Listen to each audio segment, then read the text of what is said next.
Today I'm going to go over how to copy or clone your existing hard drive or solid state drive to a new solid state drive. And I'm going to use software that's free to download called Macrium Reflect. First, you need to connect your solid state drive to your computer. Here I'm using an external SATA and power to USB 3 cable or an external hard drive cable. You could also connect using an enclosure or put the solid state drive directly in your computer.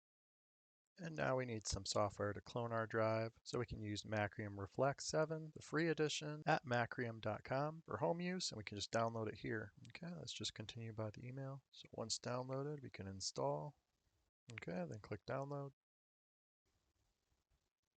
All right, Macrium Reflect 7, click next. Click next. Accept next. And install. Okay, once it's installed, launch it.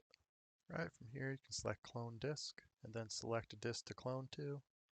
Select the disk and click next. Click next. Finish. I'm going to uncheck save backup to XML, but you don't need to, and then click OK. And now we're backing up our current drive to our new solid state drive that's plugged into the computer. Now we just wait for this to complete. Once the backup is completed, we can take out the old drive and put in the new drive to the computer. Next, I'll show you how to use all the available space on your drive.